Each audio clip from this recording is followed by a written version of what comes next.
Saludos a todos. La celebración del Día Mundial de la EPOC en noviembre nos sirve de pretexto para tomar conciencia de esta enfermedad que es muy prevalente, pero que también es muy poco conocida y muchas veces está infradiagnosticada. La EPOC, que son las siglas de enfermedad pulmonar obstructiva crónica, se desarrolla gradualmente, lo que hace que a veces no se reconozcan los síntomas iniciales, que son tos crónica y también cierta dificultad para respirar. Quienes fuman además no le dan especial importancia hasta que la enfermedad evoluciona y les incapacita.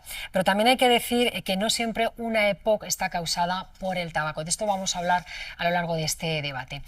Con motivo de esta efeméride, la cátedra Inspira UAB, junto con el Hospital Sant Pau de Barcelona y la plataforma Campus Farmacosalud, con la colaboración de Chesi, se unen para dar voz a los pacientes y también a los neumólogos, que nos van a contar de primera mano sus inquietudes y también sus conocimientos en la vida real. Y por ello doy la bienvenida en este punto al doctor Vicente Plaza, que es catedrático de neumología y director de la cátedra Inspira de la Universidad Autónoma de Barcelona. Bienvenido. Hola Olga, buenas tardes. La doctora Ingrid Solanes, que es neumóloga del Hospital Sant Pau de Barcelona. Bienvenida también. Y a Blanca Payás y Juan Bosco Cano, que ambos son pacientes de EPOC. Bienvenidos. Gracias. Bueno, vamos a empezar con lo dicho, doctores, porque estamos hablando de que no toda la EPOC tiene que ver con el tabaco, pero sí es la principal causa, ¿verdad? Sí, la EPOC, principalmente el 90% de los pacientes son pacientes fumadores que desarrollan la enfermedad, pero también es cierto que hay a veces un componente genético que puede desarrollar la enfermedad sin haber fumado. Luego hablaremos con la paciente de los casos. Doctor Plaza. Bueno, para que a veces puede haber variaciones geográficas en el mundo, se considera, en nuestro ámbito geográfico, sin duda el tabaquismo, el hecho de fumar, es la causa principal, ¿no? Pero también está descrito con otras causas, ¿no? Genéticas o personas que están expuestas a humos tóxicos, a veces la combustión de leña en sitios cerrados, sobre todo en los países del tercer mundo, es una causa frecuente de EPOC, en mujeres muchas veces. En mujeres. Llama la atención también en el caso de los fumadores que ellos saben que fumar perjudica la enfermedad que tienen y sin embargo siguen haciéndolo. Sí, es una adicción y el cerebro pues a veces le cuesta frenar porque necesita el tabaco para sentirse bien, porque si no fuman pues tienen más ansiedad, buscan cualquier excusa para volver a fumar, porque mi madre tiene un problema, tengo ansiedad, tengo que fumar. Entonces no es fácil dejar de fumar. Pueden, diría que la mayoría pueden, pero no siempre es fácil. Y sabemos que no es fácil y tenemos que acompañarles, intentarles dar las herramientas para que puedan.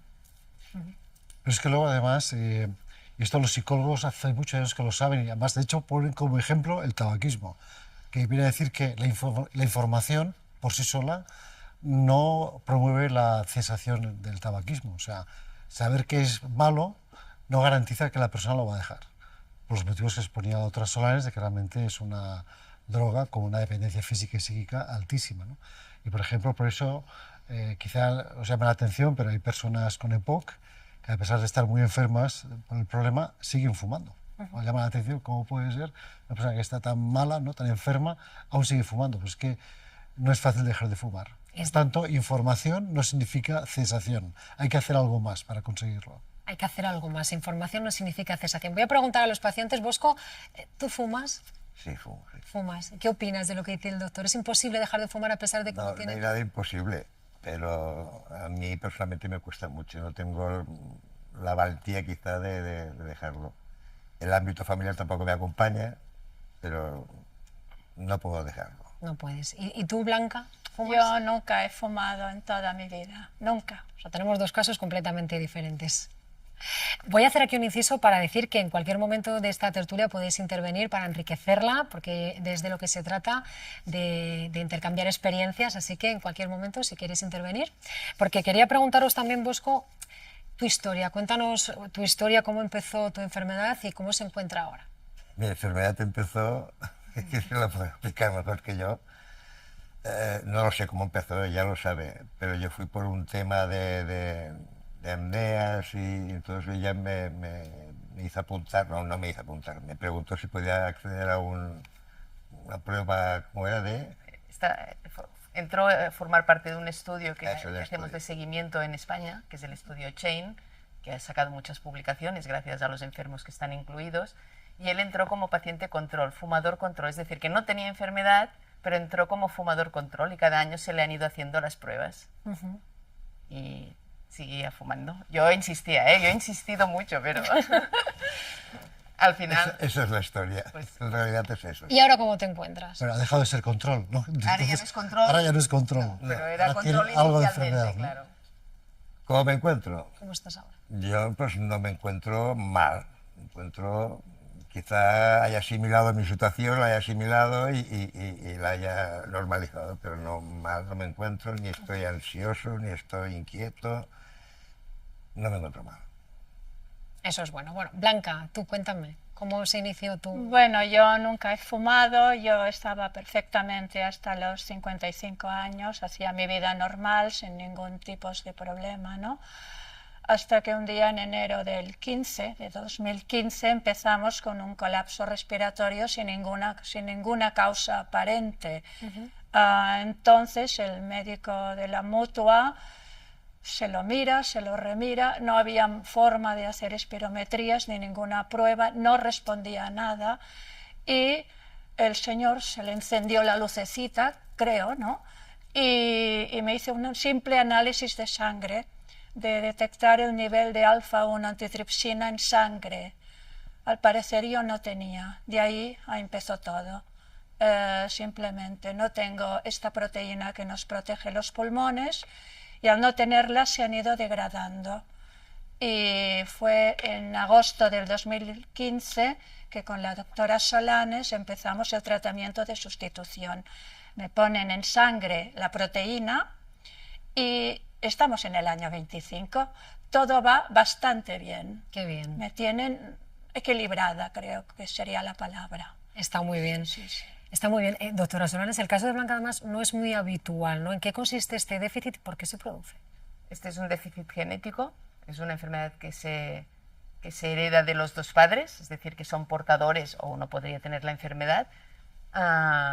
Y si recibes los dos genes que producen la proteína erróneamente, un defecto en esta proteína, no tiene su efecto. Y el efecto de esta proteína es proteger contra cosas que agreden el pulmón. Nuestras defensas, a veces para atacar las bacterias, eliminan una serie de sustancias, pero que al final dañan el epitelio. Estas proteínas lo que hacen es proteger de este daño que genera el organismo para defenderse contra las bacterias. Entonces, es un equilibrio que decimos proteasa-antiproteasa, y esta antiproteasa que no funciona correctamente, pues no puede equilibrar. Entonces, se va dañando el pulmón, a pesar de no haber fumado en su caso. A veces tengo un paciente que ha fumado y además tiene el déficit, con lo cual tampoco es, claro, Es más complicado. es más complicado. Y doctor Plaza, ¿tiene tratamiento este déficit causante también de la EPOC?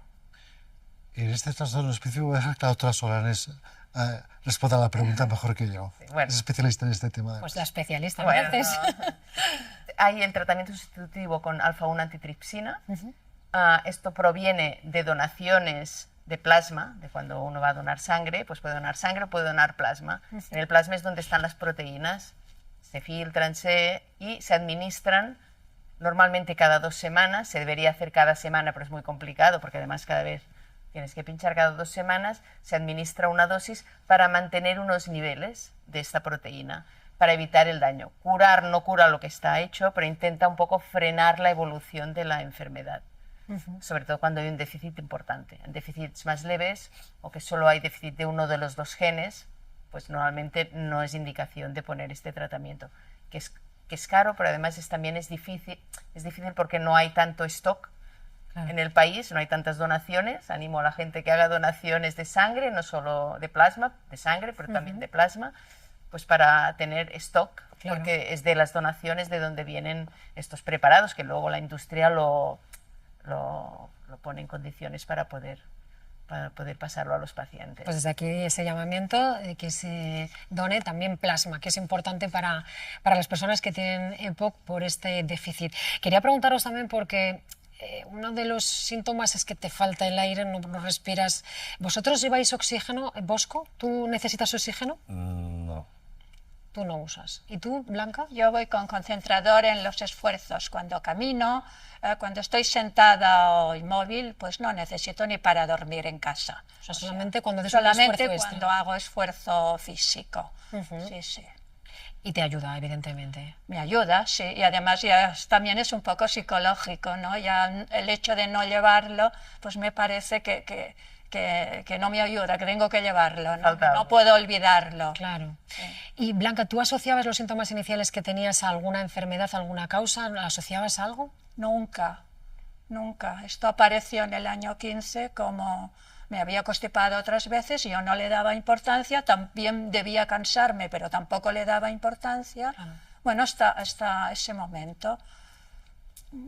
Nada. No tengo muchas palabras yo para explicar Claro, no todo sabes esto. nada. ¿Y tú, Bosco? Esa falta, porque esos síntomas iniciales los recordamos, dificultad para respirar, una tos crónica que uno asocia al tabaco, ¿esto lo tenías tú? ¿Lo asociabas a algo? ¿Pensabas que era...? No, yo no tengo tos crónica. Entonces, tú no tenías nada, entonces. ¿No tienes esos síntomas iniciales? ¿No tienes...? Tengo Qué tos, suerte. pero no es una tos continua de fumador, ni... Ajá. Claro, es que yo siempre lo comparo con mi padre y con mi madre. Mi madre no tosía y fumó hasta que se murió pobrecita. Y mi padre pues sí que tosía mucho. Claro. Entonces, claro, yo tengo una tos, pues sí, alguna carraspera de fumador, pero no es una tos. No sé si me explico. Bueno, él ya ha dicho Claramente. una carraspera de fumador. Sí, pero... No de EPOC, él dice de fumador. No, pero puede ser de pop, pero que no tengo una tos continua, ni un ahogo, ni... Claro, porque es esto, ¿no? A veces es difícil... ¿Verdad? A veces es difícil conocer los síntomas de esta enfermedad, ¿no? Doctor Plaza, ¿cómo se diagnostica de forma certera la EPOC? Claro, es que por eso está Bosco hoy aquí con nosotros, porque siempre cuando se dan los programas de divulgación, cuando sale la EPOC, se caracteriza por, o nos traen personas con una forma ya muy evolucionada, muy grave, ¿no? Y claro, la EPOC tiene muchos grados de afectación. Antes de llegar a fases ya avanzadas de mucha dependencia del oxígeno y de otros tratamientos especiales, se pasan por otras fases que hasta incluso cuesta reconocer la enfermedad. Bosco no acepta que esa carraspea sea un poquito de tos, ¿no? Sí, no, sí. Entonces, claro, su caso es un poco inhabitual, porque se detectó porque estaba en un programa especial, supuestamente como control de fumador, sin enfermedad. Pero claro, el seguimiento de unos cuantos años ha causado la enfermedad. A ver, es cierto que no todo el mundo que fuma desarrolla EPOC. Esto es importante, no hay que usar alarmismo innecesario.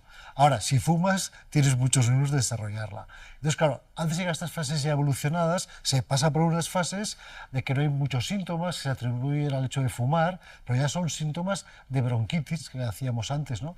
Ya significa que hay una inflamación de los bronquios, que se manifiesta por esta tos, con este ahogo al esfuerzo físico que es progresivo y se va instaurando lentamente con el paso de los años, que a veces se atribuye al envejecimiento. Y bueno, puedes envejecer, pero si fumas es mucho más acelerado. Claro. Entonces, por eso, el diagnóstico de la enfermedad pasa por, ante una persona con síntomas de sospecha, se hace una espirometría, que es la prueba fundamental. Hay otras pruebas que pueden complementar, pero sin duda la prueba reina, indispensable, es hacer una espirometría, que consiste en una prueba de soplar un aparatito en el que determina pues, el flujo de aire que se consigue expirar en un tiempo determinado, con una serie de capacidades, ¿no? Y el problema es que estas personas desarrollan pues, una obstrucción, el flujo de aire está entorpecido, hay una obstrucción, entonces pues, sacan menos aire de lo que les cabría esperar. En función del nivel de obstrucción, pues van a sacar más o menos aire. Entonces, claro, si tu EPOC todavía está en una fase incipiente, pues la detección de la prueba, la alteración es muy pequeña, ¿no? Por eso es tan importante hacer bien la espirometría, porque si no se hace bien, pueden pasar casos indetectados, ¿no? Porque la prueba no está bien hecha. Claro, vamos a hablar de eso de la espirometría, porque hay veces, fue en el caso de Bosco, según tengo entendido, que tenía alteradas las pruebas de respiración, sin embargo eso no se reflejaba en la espirometría. ¿Esto por qué puede pasar? ¿Cómo se explica? No. O sea, tiene la espirometría alterada, ¿vale? Cuando decimos que hay una obstrucción es porque de todo el aire que sacas, en el primer segundo sacas menos del que deberías sacar. Nos está diciendo, pues, un depósito lo puedes vaciar, pero si la cañería está obstruida, en un minuto o en un segundo sacas menos. Y él esto lo tiene bajo, por eso tiene EPOC. Si no, sin una alteración espirométrica no puedes decir que tienes EPOC, ¿vale? La cuestión es que aún mantiene la velocidad del primer segundo en el límite bajo de la normalidad, pero de todo lo que podría sacar, porque tiene una capacidad alta, pues saca menos del 70% en el primer segundo. En el primer segundo deberíamos poder sacar entre el 70 y el 80, y varía mucho con la edad, ¿eh? Una persona muy mayor sería menos, y un chico joven podría ser 84. Pero sacar por debajo de 70 en el primer segundo de todo lo que sacas, pues esto es indicativo de que hay una obstrucción al flujo de aire. Y él esto lo tiene, pero es cierto que no tiene una obstrucción muy importante. Por eso también no tiene muchos síntomas. Claro. Todo eso. Estábamos hablando, decía antes el doctor Plaza, de la importancia de hacer bien una espirometría, porque a veces no dan resultados fiables. ¿Por qué ocurre esto? ¿Porque el paciente no lo hace bien? ¿Porque no se emplea correctamente? ¿Por qué? A ver, la espirometría da resultados fiables, siempre y cuando esté bien hecha. Y ahí está el kit de la cuestión. Que quede bien claro, siempre que esté bien hecha. Claro, siempre lo comparamos con el electrocardiograma. El electrocardiograma es una prueba también de uso masivo, pero que es muy fácil de hacer. O sea, la persona se tumba en la camilla, le pones el aparato, aprietas la tecla y se hace sola. La espirometría no es tan fácil. La espirometría depende primero de que el técnico que la hace esté preparado para saberla ejecutar correctamente, porque depende del técnico que las maniobras sean aceptables o no. Y segundo, que la persona se esfuerce al máximo. Si no se esfuerza al máximo, lo que sale no es fiable. Claro. Y por eso las espirometrías, lamentablemente, dependen mucho de que estén bien hechas. Entonces, si son centros que no tienen experiencia o que no están sus profesionales preparados para efectuarlas, pues no valen. De hecho, confunden. A veces salen falsas espirometrías alteradas porque están mal hechas, o lo contrario, supuestamente bien y realmente el paciente no está bien, ¿no? Por eso es indispensable un técnico que hace una espirometría que esté bien formado para hacerlo correctamente. Pues ahí queda... También es importante, y también depende del centro que se haga bien o no, es hacer el calibraje de las máquinas. Cada mañana cuando llegamos se encienden, se calientan, y entonces se hace el calibraje. También hacemos un control biológico, es decir, una persona del laboratorio que está sana, cada mes hace todos los aparatos para asegurar que no hay alteraciones en los aparatos. Si algún día una te sale que no concuerda, pues la persona, el control biológico, repite la espirometría para ver si a ella le sale bien, que no haya una fuga o algún problema del aparato. Entonces es importante el control biológico y los calibrajes diarios, que esto no se hace en todas partes. Pues eso tiene que hacer. Y por eso a veces el resultado no es el que debería ser, o no es el correcto, digamos. ¿A vosotros qué Aparte tal? de hacerlo bien, claro. ¿Qué tal se os dan las espirometrías? A mí son odiosas, pero supongo que las paso bien, teóricamente. Sí, las hacen bien. Es un esfuerzo, ¿no, Blanca? El que... Pero es muy angustioso estar en la cabina aquella, sobre todo no respirar por la nariz, es algo que me supera, pero bueno, hay que hacerlo.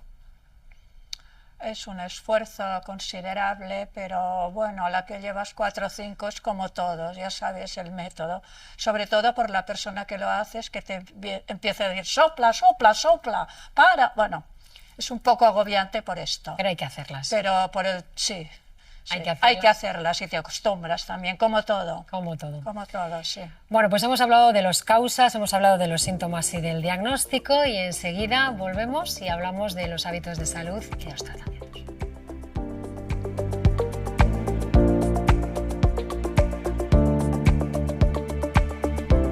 Bueno, pues estamos ahora ya de vuelta para hablar de los tratamientos, y la primera pregunta es para la doctora Solanes. ¿Cuál es el tratamiento base para los pacientes de EPOC, sobre todo para los que han fumado? Dentro de la POC hay muchos perfiles, ¿no? El que tiene más enfisema, el que tiene más bronquitis, no es exactamente lo mismo, ¿vale? El tratamiento de base normalmente y de los pacientes fumadores son los broncodilatadores, ¿vale? Inicialmente había unos y aún los tenemos de rescate, que ahora utilizamos de rescate, que se dan cada 4 horas, y ahora tenemos unos que hasta incluso duran 24 horas, incluso un poco más. Entonces el tratamiento de base de un paciente sería, en un paciente que ha fumado, que tiene una obstrucción, serían los broncodilatadores. Sería la base, sobre todo si el paciente tiene ahogo y si el paciente hace exacerbaciones, es decir, inflamaciones habitualmente. Aparte, en algún perfil de pacientes, pues está indicado ponerle un corticoide inhalado, siempre y cuando lleven los broncodilatadores. O sea, el broncodilatador Y luego estos de corta duración, que duran 4 horas, pero que son de rápida acción, pues en momentos puntuales que se ahogan más también. Esto sería el tratamiento farmacológico, pero hay mucho tratamiento de base de educación, de rehabilitación cuando están, ¿no? Cuando tienen mucho ahogo, tratamiento, las vacunas son muy importantes para evitar estas agudizaciones, o sea, el tratamiento es amplio. Ahora, el específico farmacológico pues serían los broncodilatadores. Esto en los pacientes fumadores. Aparte del caso de Blanco que decíamos, pues este tratamiento que es con la alfa-1. Y lo otro también es el tema de oxígeno, cuando necesitan oxígeno, el soporte nutricional cuando pierden mucha masa muscular o cuando hay un sobrepeso. Es un paciente que es muy integral y que tiene muchas cosas, todas las comorbilidades, porque la EPOC, normalmente que es fumador, tiene un problema cardiológico porque ha fumado, puede tener un problema vascular, entonces un poco tratar un poco el global del paciente. Todo esto, ¿verdad? Que es mucho por lo que vemos. Sí, son muchas teclas que tienes que intentar ajustar lo máximo y fundamental, hacer hincapié en el tema del tabaco y también dar medicación si el paciente lo acepta, primero el paciente ha de querer, pues para intentar dejar de fumar. Dejar de fumar, que es una de las cosas más difíciles. Esto, es de lo que nosotros podemos dar lo que queramos, pero si uno no pone de su parte también es complicado, ¿no? Es complicado. Milagros no hacemos. Vamos a hablar de los avances, porque, doctor Plaza, ¿qué avances hay de tratamiento? ¿Qué destacaría especialmente? ¿Podría ser, por ejemplo, las combinaciones en un mismo inhalador, una de ellas? Sí, sí, sin duda. Realmente, todas estas moléculas que decía la doctora Solanes, las administramos por vía inhalada, preferentemente. Hay otras vías, ¿no? La vía por boca, la oral o intravenosa, pero sin duda para estas enfermedades lo más importante es la vía inhalada. Entonces, para ello, en los últimos 20, 30 años han ido evolucionando los dispositivos. Cada vez que salen nuevos dispositivos son mejores, tanto con propiedades dinámicas, porque proporcionan más medicamento, lo depositan en las vías, en los bronquios, no en la vía superior, como pasaba con los antiguos, con menos efectos secundarios en la garganta, menos efectos secundarios sistémicos. O sea, cada vez son mejores, además proporcionan y son más fáciles de utilizar, y esto es muy importante, porque sabemos que los dispositivos que son fáciles de utilizar promueven la adhesión terapéutica. O sea, traducido significa que el paciente lo va a seguir con más facilidad, porque como es más fácil de utilizar, les resulta mucho más sencillo tomarlo, acordarse, tomarlo cada día. Claro, el inhalador, cuanto más complejo es su utilización, pues lógicamente la persona lo hará peor o no lo hará. Claro. Y luego además, en los últimos años, especialmente, en base sobre todo a esto, de que la facilidad de uso y la mejora de la adhesión terapéutica, tenemos las combinaciones de productos, ¿no? Al principio combinábamos dos medicamentos, por ejemplo, con Solanes, dilatadores con antiinflamatorios, pero ahora incluso tenemos ya dispositivos de inhalación que combinan hasta 3 medicamentos. De hecho, los 3 medicamentos principales, ¿no? Con dispositivos muy fáciles de utilizar, con muy pocas dosis, a veces con solamente una dosis, ¿no? Por tanto, el avance de los últimos años en este campo tecnológico de los dispositivos ha sido extraordinario. Pero, aparte de la cuestión tecnológica, muy recientemente, porque en los últimos meses la Agencia Europea del Medicamento y la española acaban de aprobar un nuevo medicamento, o sea, una nueva molécula que es Dupilumab, y luego van a venir otras moléculas parecidas, ¿no? Que son los fármacos biológicos, que hasta ahora veríamos que los conocemos, porque los hemos estado utilizando desde hace unos años para el tratamiento del asma grave no controlada, y muchas veces con éxito, con mucha eficacia. O sea, por tanto, la experiencia en los últimos 5 años con estos medicamentos del asma ha sido extraordinaria. Entonces, se hicieron estudios en EPOCs y se ha visto que en algunos EPOCs muy bien seleccionados, o sea, por tanto, no valen para todos, No para todos. pero cuando la persona con la EPOC tiene unas características determinadas, estos medicamentos proporcionan una mejora clara, significativa, con menos exacerbaciones, mejora de la calidad de vida. Por tanto, ahora en estos momentos, y esto es lo último de lo último, estamos todos muy expectantes cuando ya podemos también administrarlo pacientes con EPOC, porque vamos, confiamos que en algunos pacientes puede ser una buena solución. Una buena solución, los medicamentos biológicos. Vosotros, Bosco, tú, por ejemplo, ¿qué medicación utilizas ahora? ¿Qué tratamiento utilizas y si te está siendo útil? El inhalador. Sí, bueno, el inhalador, es como el broncodilatador, ¿no es? Sí, broncodilatador. Para esto nada más que yo sepa. Y te está yendo bien. Sí. Todo bien. ¿Y tú, Blanca? aparte de, Aparte de... aparte de otros medicamentos por el tema tiroides y el tema... Vale, pero para la EPOC, Nada más. broncodilatador. ¿Y tú, Blanca? Yo utilizo el inhalador este que tiene los 3 componentes, Ajá. creo que se llama Trimbow, y luego como medida antiinflamatoria un antibiótico solo cada 2 días. Ah, Y bien, de momento funciona. Desde la última crisis en marzo, pues muy bien. Verano suele ser una buena época para nosotros. Claro. Antes de que empiece el frío, los cambios de temperatura. bueno. Sí, sí, estupendo. O sea, estáis contentos con los tratamientos. También os voy a preguntar una cosa. Vamos a hablar de estilos de vida. Blanca, ¿tú haces deporte, caminas? Cuéntame. Sí, sí, cada semana tenemos un programa de rehabilitación a través de un fisio, de forma virtual, a través de un programa que hace la compañía Grifols, Alpha Care se llama, y hacemos cada semana un poco de ejercicio pautado, 1 hora semanal, aparte andar y hacer las cosas de la vida diaria en general. Está mal que te has hecho el Camino de Santiago, una parte, un tramo, o sea, que Sí, eso es hicimos una un maravilla. tramo totalmente coordinados, Muy totalmente bien. vigilados y todo fue muy bien, sí, unos 5 kilómetros diarios. Qué maravilla. Sí, sí, sí, muy bien. ¿Y tú, Bosco? Yo no hago nada, soy bastante sedentario, Nada, ¿no? hay que reconocerlo. Pues eso quería preguntarle yo. Camino poco, pero básicamente no hago. No haces. Eso quería preguntarle yo al doctor Plaza. ¿Qué cambios pueden hacer que, por ejemplo, Bosco, porque Blanca ya, pero también qué cambio podría hacer Blanca en sus estilo de vida y en sus hábitos para mejorar su EPOC? Bueno, Blanca la veo muy bien orientada Sí, en su estilo de bueno.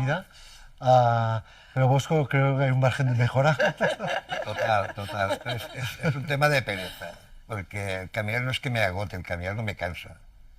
Pero caminar donde por el Congreso, por el Guinardó, es aburridísimo, ¿no? Entonces, me da pereza ir a andar por la calle. Pero estos consejos de vida saludable, en la nutrición, en la actividad física, valen para todo el mundo. Tanto si no tienes EPOC, también. También. Pero si además tienes EPOC, más. Pues los estudios demostraron que a estas personas la actividad física les mejora mucho su condición de vida, su percepción de enfermedad, toleran más el esfuerzo. Lógicamente, estás más entrenado, entonces Claro. el ahogo mejora. O sea, por tanto, si hay un problema respiratorio, si se lo puede permitir, el entrenarse muscularmente Tendría es que muy pesar beneficioso. como 30 o 40 kilos menos, Hay que perder peso 105 kilos que peso, entonces y hay que dejar de fumar. también. Bosco tiene deberes. Bosco tiene unos Lo deberes. que quiero decir es que a mí el ponerme a caminar no me cuesta. O sea, ni me aburre ni nada, pero lo que me aburre es ponerme ir solo a caminar y a ver lo que veo cada día, o sea, me aburre, entonces pues no lo hago. Pero que si me pongo a caminar, puedo andar 8 y 10 kilómetros y no me canso. Pero no solo es caminar, hay que haber otras estrategias de actividad física. Es un diario, yo entiendo que es eso, que es una actividad que no hace tantos kilómetros, pero hacer cada día uno, pero no lo hago. Bueno, pero puede hacer con amigos, con familiares, puede apuntarse a un gimnasio. Que hay muchas opciones para hacer actividad física. Me lo planteo. O en su casa puede hacer ejercicios también. Bueno, pues ahí lo Caminar está dejamos. muy bien, pero no solo es caminar, se pueden hacer otras cosas. Claro, se puede hacer. Hay que animarse. Me lo plantearé. Bien, lo hemos conseguido, que se lo plantee. Adia, quería preguntaros otra cosa, porque antes decías que cuando uno lleva, bueno, pues el oxígeno, cuando a lo mejor no lo llevas un día, dices, ¡ay, que me falta! ¿Controláis bien ese miedo a que te falte la respiración? Blanca, ¿cómo lo haces tú? Es difícil, ¿eh?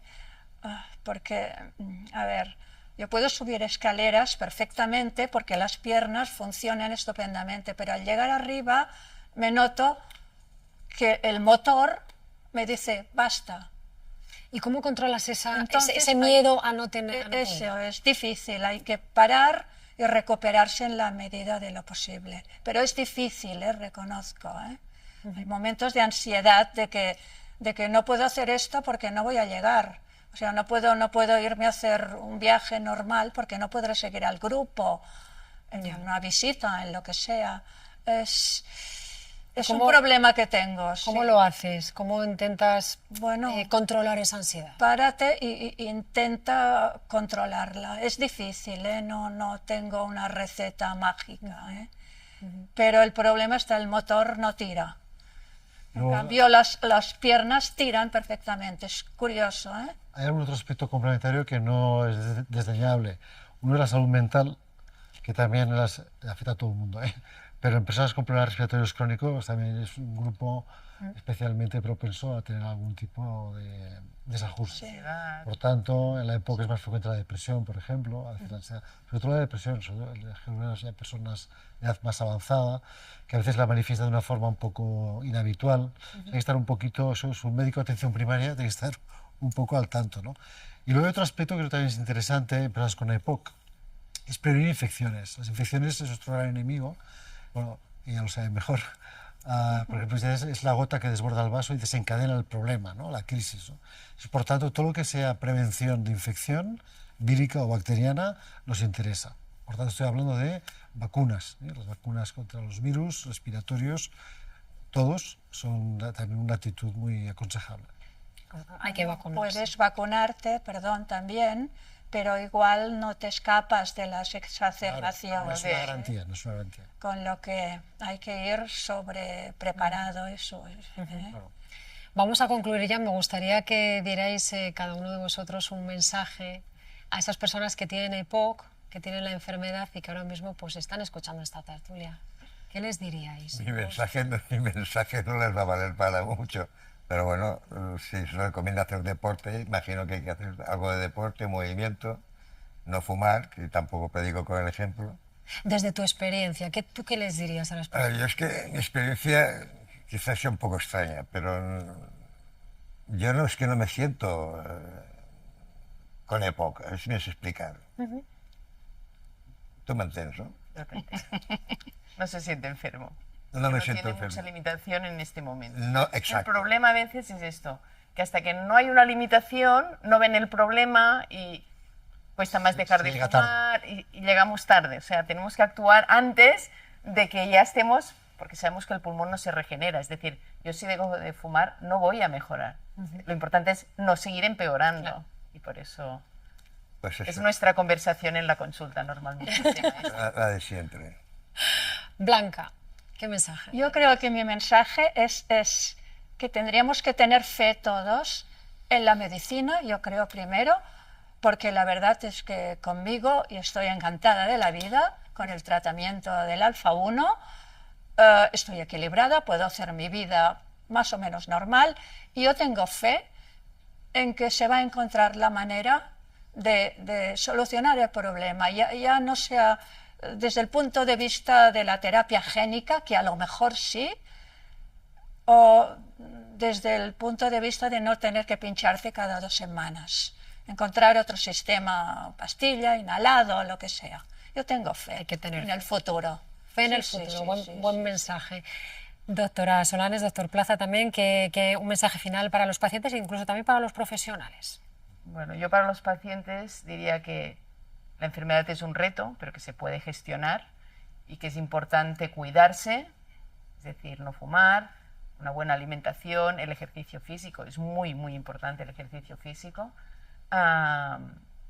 y que se puede llevar bien la enfermedad si uno se cuida, ¿vale? Depende del grado que está y de la evolución de la enfermedad. Para los profesionales, recordarles que la enfermedad existe, que en pacientes, sobre todo fumadores o con síntomas, es importante hacer una espirometría que es, bueno, que digo, iba a decir no cuesta tanto, se tiene que hacer bien, porque si no tampoco sirve mucho, o consultar con los neumólogos, ¿no?, del centro o del hospital de referencia si hay dudas, que se tiene que acompañar a los pacientes, porque no es fácil, sobre todo cuando quieren dejar de fumar, acompañarles en el tratamiento y darles voz, como estáis haciendo, que estamos haciendo hoy aquí, darles voz, porque ellos son el eje de la enfermedad. Entonces, creo que es muy importante jornadas como esta también, pues para que se conozca la enfermedad y también para concienciar. A veces la gente joven que piensa, bueno, a mí no me pasa nada, pues no, 1 de cada 4 fumadores va a desarrollar la enfermedad. Y si eres mujer, un poco más. Hay más hombres porque ha habido más hombres que fuman. Ahora ya, a lo malo nos apuntamos rápido. Las mujeres, ya está equilibrado esto. En los años habrá más mujeres probablemente con EPOC. Entonces la gente joven que piensa que a él no le pasará, pues bueno, de aquellos 4 amigos que fuman, como mínimo a uno probablemente le pase. Y bueno, aquí tenemos el ejemplo de Bosco, que no le ha afectado excesivamente, ya, pero hay gente que fumando menos pues tiene mucha más afectación. Y hay gente que fuma y no le pasa, tendrá otros problemas porque el tabaco tiene muchos problemas, pero a lo mejor no tiene EPOC. Pero 1 de cada 4 va a tener EPOC. Entonces, pues es importante concienciar a la población también, no a los pacientes, al personal sanitario y a la población en general de la importancia de no fumar, o si están fumando, dejarlo cuanto antes. Dejarlo cuanto antes. Doctor Plaza. Bueno, yo dirigiría a 2 tipos de pacientes. Los pacientes del futuro, que aún no la tienen, porque están fumando y aún están bien, que al mínimo síntoma vayan a su médico de atención primaria para que lo evalúen. Al médico de atención primaria que hagan más espirometrías, porque creo que aún nos queda un margen de mejora, de reconocer futuros pacientes de EPOC, porque hay muchas diferencias. Hay zonas que se hacen bien y otras se hacen pocas y no bien. Y para los pacientes ya con EPOC ya instaurado en más o menos gravedad, bueno, pues que hagan caso a las recomendaciones de los médicos, que se tomen el tratamiento, que este es nuestro gran caballo de batalla, que luego la gente se olvida, no se acuerda o tiene miedo, que tengan confianza en el médico, que miran por su salud y si le prescribieron aquello es porque le debe funcionar bien. Y bueno, no perder la esperanza, lo que hizo con Blanca, la medicina va avanzando. Tenemos sorpresas en los últimos años de avances extraordinarios en la salud, ¿no? De hecho, bueno, ahora pronto tenemos una nueva molécula que hasta ahora no la teníamos para tratar la EPOC. Por tanto, bueno, no que es optimista sin causa, pero hay motivos para serlo. Pues hay motivos para ser optimistas. Con esos mensajes, con todos estos mensajes que nos habéis dejado, nos quedamos. Esperamos que esta charla haya servido para los pacientes de EPOC y, como decían los doctores, también para aquellos que podrían serlo en el futuro. Y también queremos agradecer la colaboración de Chesi en la celebración de este evento que está auspiciado por la Cátedra Inspira de la Universidad Autónoma de Barcelona y Campus Farmacosalud. Hasta la próxima.